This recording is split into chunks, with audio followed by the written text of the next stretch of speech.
Hi, and welcome back to the Fortify Your Brain Summit. I'm Betsy Schroeder, your host. Today I have as my guest Ashok Gupta. And Ashok is an internationally renowned speaker, filmmaker, and health practitioner who has dedicated his life to supporting people through chronic illness and achieving their potential. Ashok suffered from ME, or chronic fatigue syndrome, around 25 years ago when he was studying at Cambridge University. Through neurological research that he conducted, he managed to get himself 100% better. He then set up a clinic to treat others and then published the well-known recovery program known as the Gupta Programme in 2007. He has published several medical papers and is continually researching these conditions. In 2017, he published a popular 5.7-star rated app called the Meaning of Life Experiment, a 30-day program of videos and meditations to discover more happiness, meaning, and to uncover your life purpose. In 2020, he created and hosted the free 10-day coronavirus challenge, which is helping thousands of others taking the pledge to reduce the spread of the virus through boosting the immune system, reducing anxiety, and saving lives. Welcome, Ashok. Thank you, Betsy. What a wonderful introduction. It's great to be here. Thank you so much. All right, so to get started, tell a little bit more about what happened as you were in college studying and a bit of your story and how the Gupta program got started. Yes, I'd love to share that story. So I was studying at Cambridge University. I was doing my undergrad. And you know what it's like when you're at university, you're burning the candle at both ends. So you're working very hard. Yeah. So you're very stressed with that, but you're also potentially partying too hard as well, let's say, not getting enough sleep, eating microwave meals. I mean, I look back on it and think, gosh, I can't believe the rubbish I was eating at that particular time. Yeah. And that slowly took a toll on my mental and physical health, to the point at which, my body just collapsed. That's when I first got ill with ME, chronic fatigue syndrome, sometimes as it's known, although obviously there can be differences between the two. And so that's really where my journey to discover more about health and well-being really started. So I got on well and went through the normal processes, doctors not believing me and other people saying it's all in your head, it's just psychological, just do some exercise, you'll be fine, or take some antidepressants, you'll be fine. Kind of dismissing the condition. Right. And it was only when I conducted my own research, where I read medical papers, I read certain books, certain articles, that it all started making sense, and I came up with a hypothesis as to what causes the condition. Then I retrained my brain, accidentally and incidentally in some ways, and then managed to get 100% better. And I published several medical papers on the subject of what causes these types of conditions, and then set up a clinic in London initially to treat patients. So yeah, that's how my journey into the Gupta program and helping other patients started. Wow. Were you originally studying science, or how did you end up publishing papers and everything?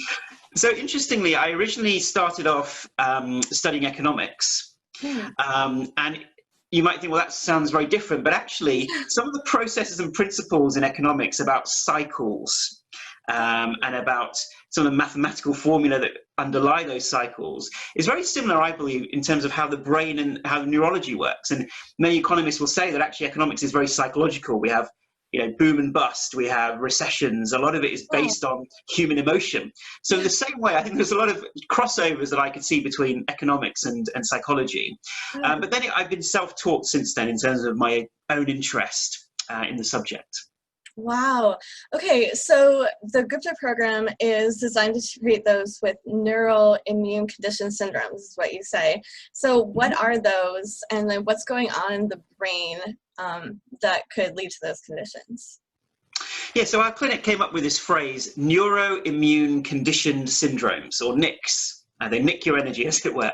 Yeah. And we came up with that title because for us, that more accurately describes this whole range of different conditions that doctors find very difficult to treat. So ME, chronic fatigue syndrome, fibromyalgia and other pain syndromes, POTS, chemical food sensitivities, mold illness, all of these illnesses which doctors sometimes don't believe are real. They're very real. They're very people don't need me to tell them that if they're suffering from it. And even deep anxiety as well. What is actually going on in the brain? And so for us, when we look at neuroimmune condition syndromes, we say, what is the biggest question of all in the world? It's, why are we here? Okay. So from a kind of philosophical perspective, you say, well, why are we here? From a scientific perspective, you might look at this idea of survival of the fittest, or our genes passing on from generation to generation. So the priority of our brain, the priority of our bodies, is survival. Yeah, that's the number one priority. Now, if we imagine that when we get ill from something, if we're under a lot of stress, then our survival is compromised. Yeah. And now, obviously, with all the talk of COVID-19, obviously in the environment right now, people are acutely aware that actually we're far more vulnerable in terms of us as human beings to viruses than we might traditionally think. So therefore, imagine if you don't have a strong immune system because, once again, you're not sleeping well, or you've got a lot of stress, physical stress, emotional stress, psychological stress, and suddenly a virus comes along. Let's say it's flu. Now, in most cases, if you're healthy, you'll eventually fight off the virus, your body will go back to normal. But imagine that it takes you a long time to fight off that virus because your body is stressed, your mind is stressed, your immune system is compromised. Then it takes longer to fight off that virus. And in the case of ME/CFS, I'm talking about viruses, but in the case of chemical sensitivities or mold, it could be exposure to those particular chemicals. In the case of fibromyalgia, it could be a car accident, or it could be some kind of pain syndrome that people are experiencing. So there's a physical trigger combined with psychological or emotional stress or physical stress that's chronic. So those two triggers can come together and create an abnormality in the brain, where even once that flu is gone, it has left a legacy in the brain, which is the brain saying, actually, I'm not sure whether we've completely fought off that particular virus. What happens if it becomes an opportunistic virus living in our system, or what happens if it comes back? Therefore, the brain makes a decision. I must be on hyper defense mode. Yeah. And in our modern environment, we sometimes refer to this as a kind of permanent inflammatory state where the body is inflamed, the brain is inflamed. But in ME/CFS, we're talking an extreme version of that where the body stays in this hyper defense mode, where the immune system is constantly primed and ready to respond to the environment. But the challenge is when we live in that state of being, we use up huge amounts of energy. That immune system itself causes overinflammation, which attacks our own cells, which then means we're drained of energy, we're more prone to opportunistic viruses and infections, and our mood is down. The whole system is now stuck in a state it shouldn't be stuck in. Okay. And many people who suffer from COVID-19 are now reporting, as you've seen in the press, that symptoms seem to last for months and months afterwards, even though they no longer are diagnosable with the condition anymore. They don't have the kind of antigen test, the antigen test, but they still have symptoms. It's because the brain gets stuck in this defensive mode. So to keep our brain healthy, this idea of actually understanding these mechanisms that are going on in the brain and the body, and then retraining the brain out of those mechanisms is incredibly important. So in some ways, we talk about PTSD, post-traumatic stress disorder, where like a war veteran has come back from Iraq or Afghanistan or some other war-torn area, comes back to their home country, but still responds as though they're in a war zone. It's because the brain has got stuck in that kind of defense mode in order to enable us to survive. So the brain thinks it's doing the right thing. But actually, what we want to do is retrain that brain. So in the same way, we have an intensive illness experience which threatens survival. The brain's logical response is to kind of go into a post-traumatic physiological response. And then that continues. And that's where the brain then is overstimulating the body to remain safe in its view. But the world has changed. The world has moved on, and we need to retrain our brains. Wow. Okay, so I know you would talk about the amygdala and the insula, and you have a hypothesis behind that. So can you explain that a little bit? What is the amygdala and the insula?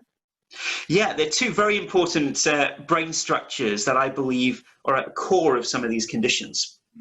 Obviously, the whole brain is involved. So sometimes people get confused saying, are we just saying it's in the amygdala or the insula? No, the whole brain is involved, but the core of the conditioning effect, and when we say conditioning, we mean neurological learning. How has the brain learned to respond in this way? Some research is showing that it is in the amygdala and the insula.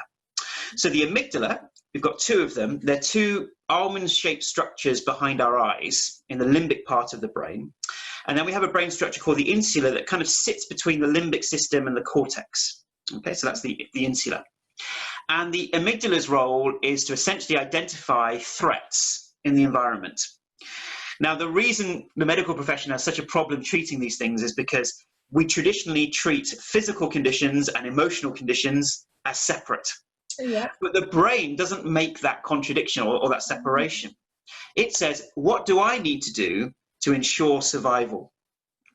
So the amygdala defends against emotional threats, but also immune threats, physiological threats, psychological threats, the whole range of different threats. The brain makes a decision, what should I do to ensure survival? And the insula is a part of the brain that takes in all incoming data from the body, all the autonomic data, processes that data, and then creates the appropriate response.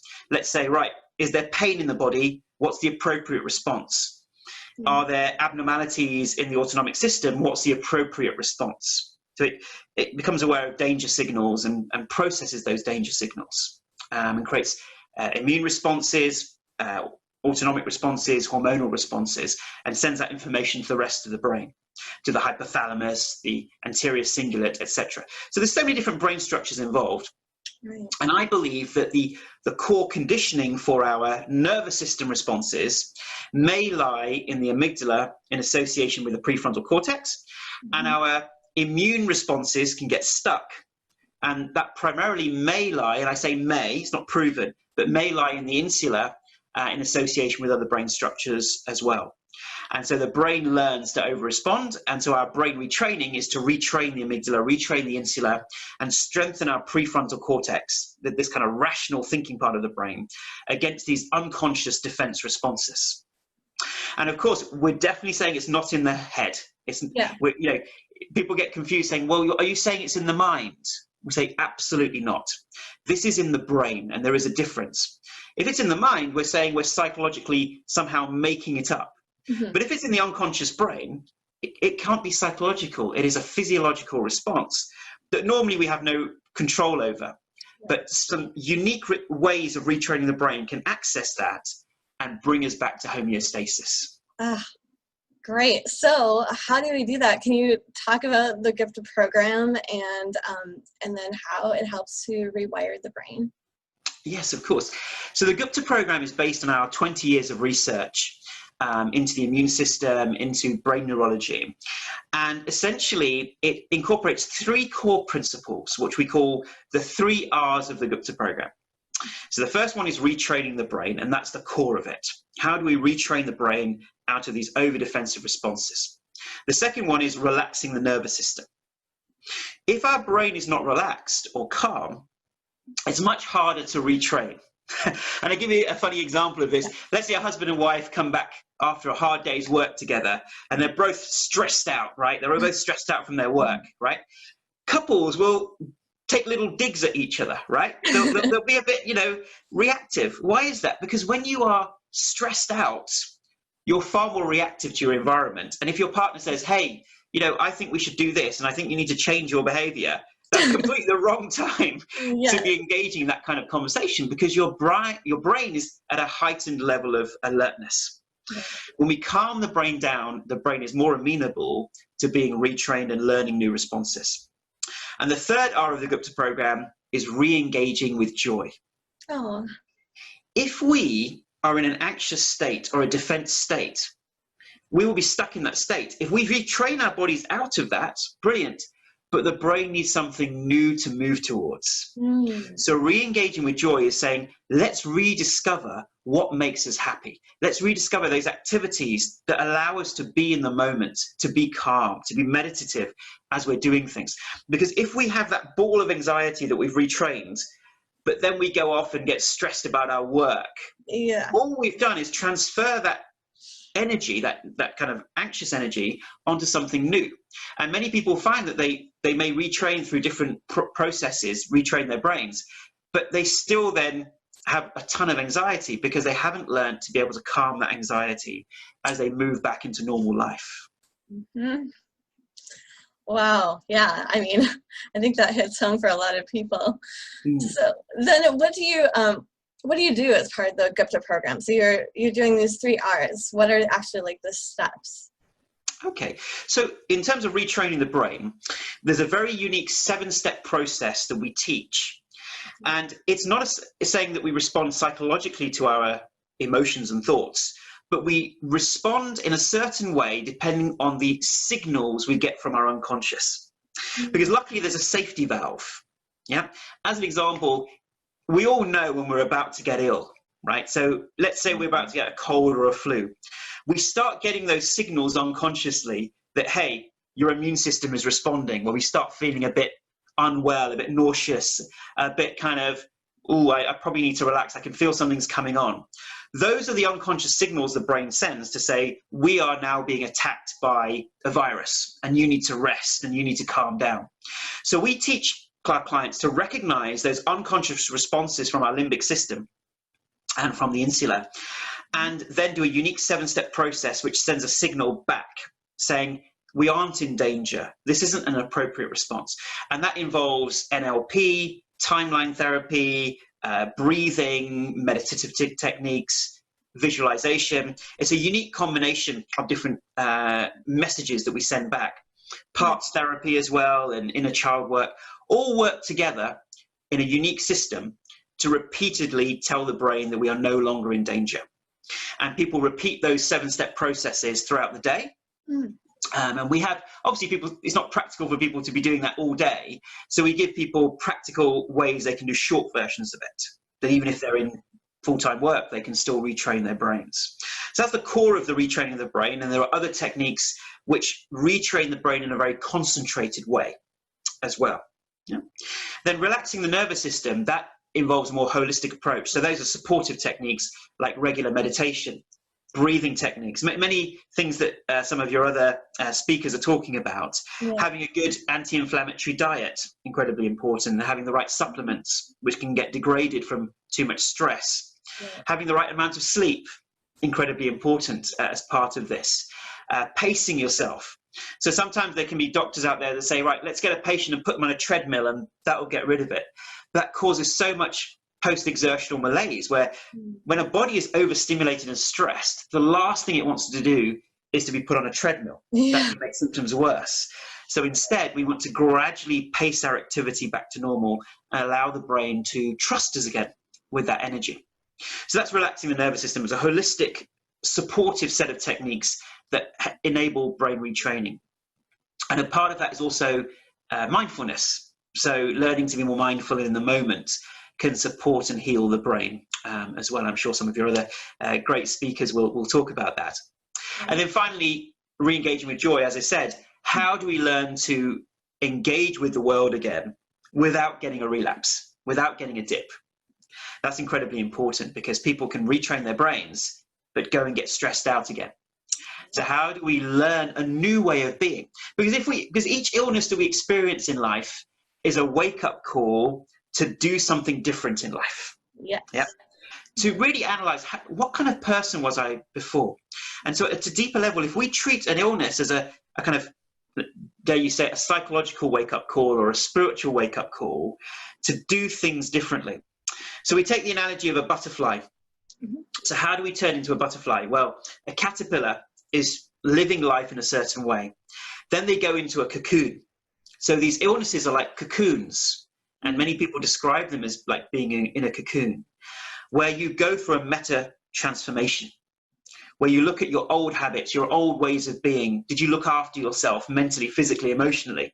Or did you push your body beyond your limits because of certain fears you had or insecurities? In that cocoon, that analysis enables you to then transform and grow the wings that enable you to fly. And then you emerge out of that cocoon as a fully fledged butterfly, and you struggle out of that cocoon to strengthen your wings to fly. Now, if you then go back to some of the old habits that the caterpillar had, you may end up going back into that cocoon. So part of strengthening our wings is to understand, who was I? What kind of patterns of thinking did I engage in? Was I someone that put other people's needs above my own? Did I overachieve to prove myself? Yeah. Did I not listen to my body? Yeah. And when we understand that, then when we go back into the world, we engage with life in a newfound way of being. And that's incredibly important, because I want people to be well for the rest of their lives. There's no point having a quick big bang and retraining your brain and then living the same life you had before, because then we haven't really grown and expanded, and that's what life is really about. Yes. Wow. That is amazing. I love that, the caterpillar to butterfly illustration. So can you tell a little bit more about the research that's behind this? I know that you're raising funds actually to do a clinical trial, right? That's correct. Yes. One of our frustrations has been how hard it has been for a kind of complementary medical approach to actually get funding to do a trial. So in terms of what we've done so far, we've done a clinical audit on our patients, which was published in a journal. So we took 33 of our patients and followed them for a year. And we found that after a year, 2/3 of patients had made between an 80 to 100% recovery from their condition. Now, that was a subjective reporting, and over 90% of patients experienced some kind of improvement. And we had about 10 to 15% of patients who had no response to the treatment. But as a treatment, that's a very good, a very good study initially. Yes.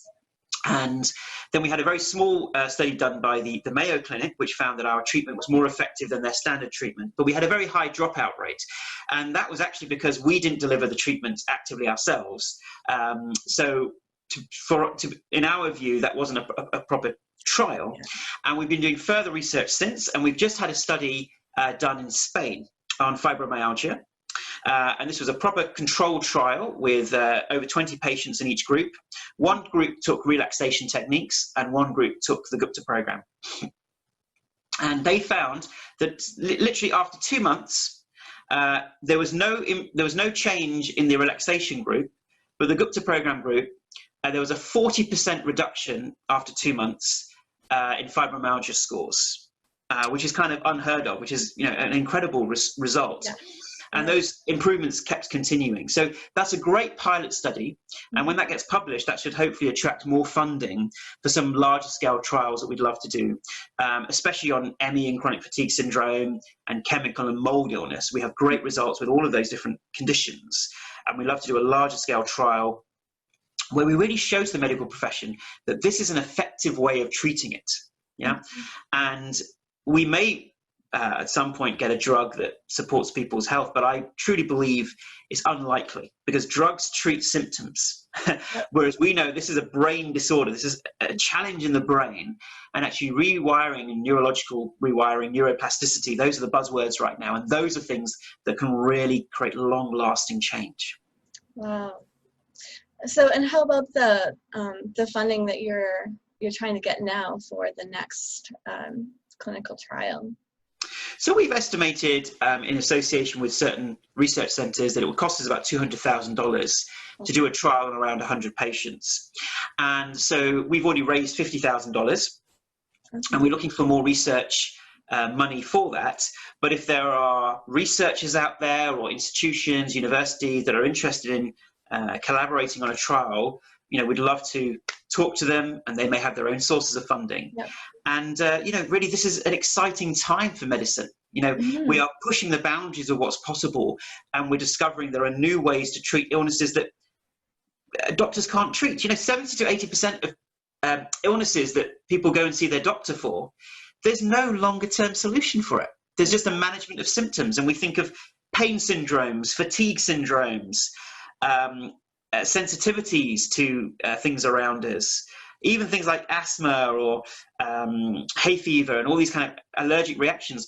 These are conditions where our own body is mistakenly responding to the environment.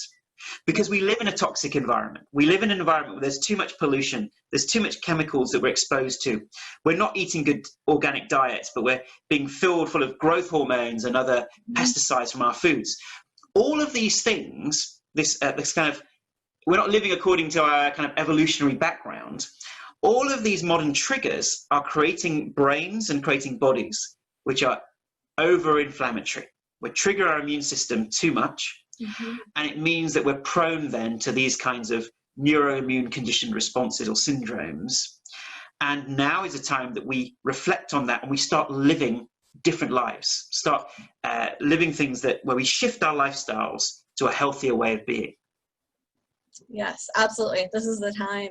In fact, with coronavirus happening, I know you did a free 10-day coronavirus challenge. Can you talk a little bit about that? Yes, when the coronavirus came out, we've done 20 years of research into the immune system. So it was very frustrating for us that nobody was talking about actually how can we protect ourselves. All of the talk was of isolation and social distance, which is very, very important. But what about boosting our immune system against the virus? There are plenty of things that we can do. And unfortunately, the way we normally live lives is something goes wrong and we go to a doctor or hospital and they fix us. And this idea of preventative medicine is expressed as part of life, unfortunately. And so we created a 10-day program, which is completely free, it's not for profit, which looks at all the latest research and creates a 10-day program of videos and things that you can do to boost your immune system against viruses. Yeah. Now, obviously, COVID-19 is a new virus, so it's difficult to say how effective it would be against that. But we believe that, yes, given that it's yet another coronavirus similar to other colds out there, and there's plenty of evidence that our protocol can support that. And it's the MEND protocol.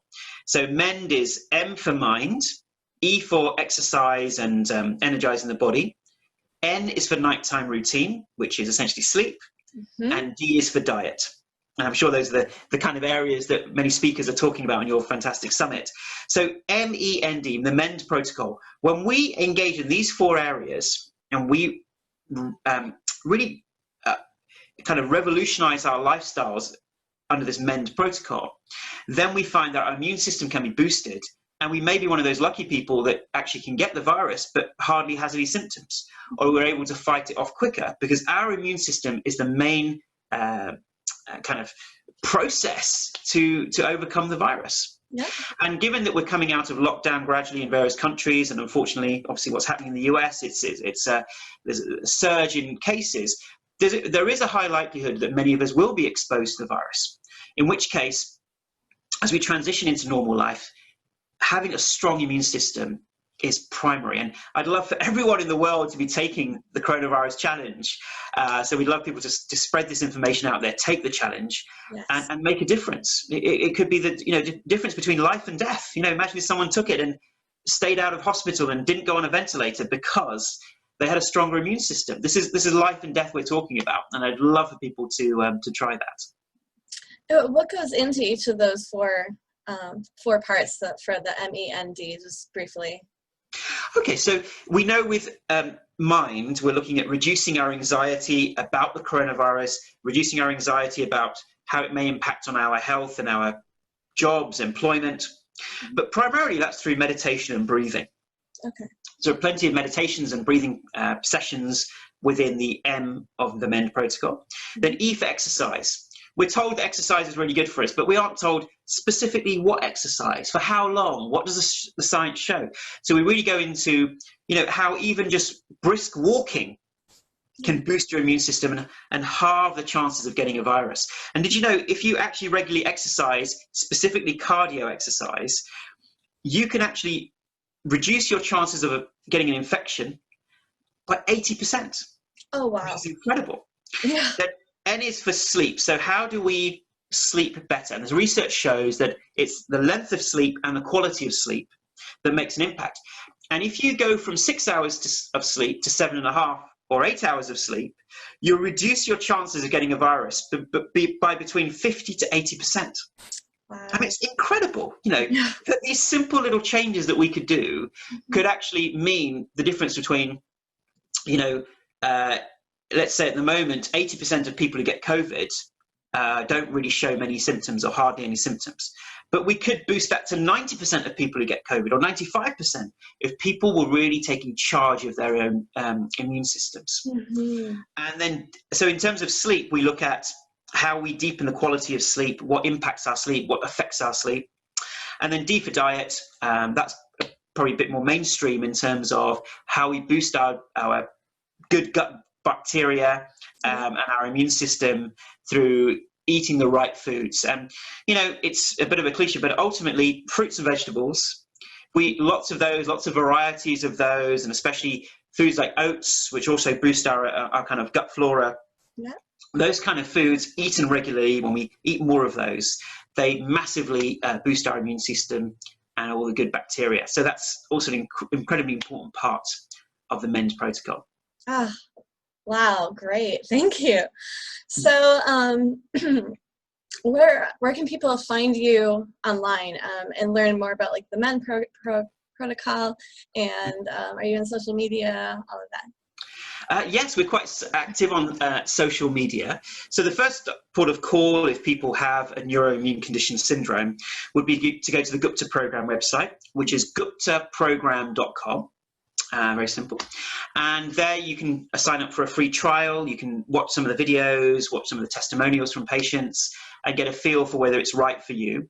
And the Gupta Programme, you know, until we get a large-scale independent trial, we offer a 1-year money-back guarantee. So you can try it, see if it works for you, and if it doesn't, you can return it. No questions asked. So everyone, there's no downside in giving the program a go and seeing if it works for you. So that's one of our programs. And then the Coronavirus Challenge, if people want to boost their immune system specifically, then it's thecoronaviruschallenge.com. And that's where they can find out more information on that. Oh, great. Thank you so much. I'm really happy to hear about the Coronavirus Challenge especially. And I just know so many people are going to benefit from that. So thank you for your time and being part of the summit. No, thank you so much. Thank you for inviting me. It's been really fun and a pleasure. So thank you so much. And a great work you're doing in spreading the word about how strengthening our brain is really the core of this. Thank you. Thanks.